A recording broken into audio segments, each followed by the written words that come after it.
After losing World War I, Germany was saddled with heavy reparations. It wasn't long before Germany's economy was in the toilet. Its people were suffering massively decreased living standards, and its politicians feared societal collapse. So given how bad things were in Germany, this raises the question, why didn't its leaders just default on its war payments and try to start over? So to begin, it won't shock you to know that these payments were not seen as negotiable by the victorious Allied powers. The Treaty of Versailles wasn't a contract between equal nations, but a diktat by the victors.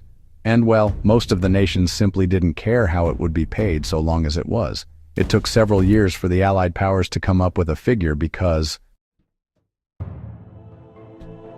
bickering France and Italy wanted to crush Germany's economy forever and bury it indefinitely, whereas Britain wanted a smaller figure in the hopes that Germany could then be rehabilitated and become a trading partner.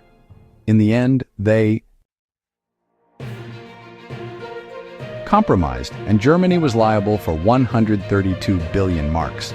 But it was only really expected to pay back 50 billion, which could be paid in cash or in kind, mostly coal, steel, timber, and most importantly, handheld signs. Now this might seem like the question has been answered. I hope you enjoyed this episode, with a special thanks to my patrons James Bizet, Sky Chappelle, and Kay. Just kidding. For the new German president, Friedrich Ebert, and the governments that served under him, their primary objective was to get these payments reduced or eliminated. The first plan was to deliver slightly less than asked in order to demonstrate the impossibility of repayments and, well, to garner some sympathy.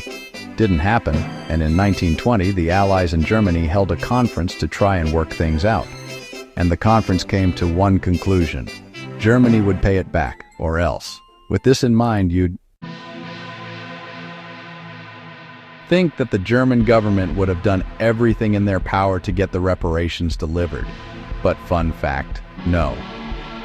Over the next 2 years, delivery of goods were delayed, smaller than expected, and in some cases, non-existent. Part of this was down to some of these deliveries being impossible, but in some cases, it was willful. The idea was that if Germany could use these resources to build its own economy, it would be better positioned in the future to pay its reparations. This was something that Britain agreed with, but France, Belgium, and Italy refused, seeing it as letting Germany off too easily. By the end of 1922, Germany had been declared in default 4 times, and in January 1923, Germany defaulted again, but this time it was in terms of coal delivery, which the French desperately needed. As such, France and Belgium invaded and occupied the Ruhr, one of Germany's main coal-producing regions.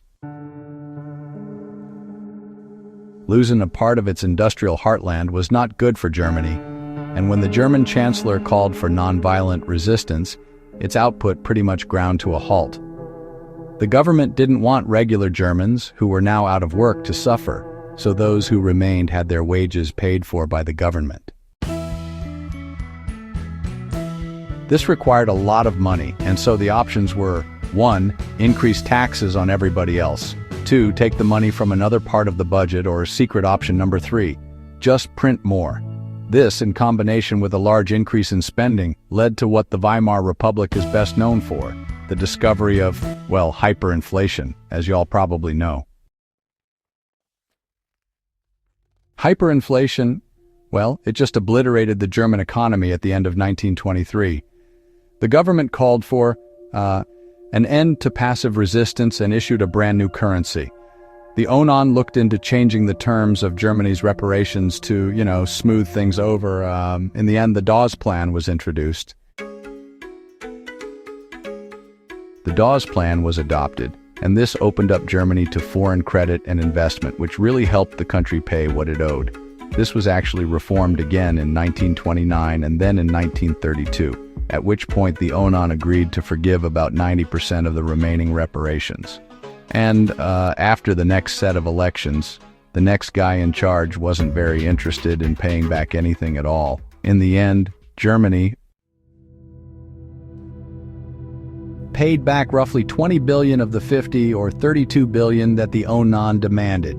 So that means, while Germany wasn't able to outright default, it was able to negotiate its way to paying only a fraction of what was demanded from it. I hope you enjoyed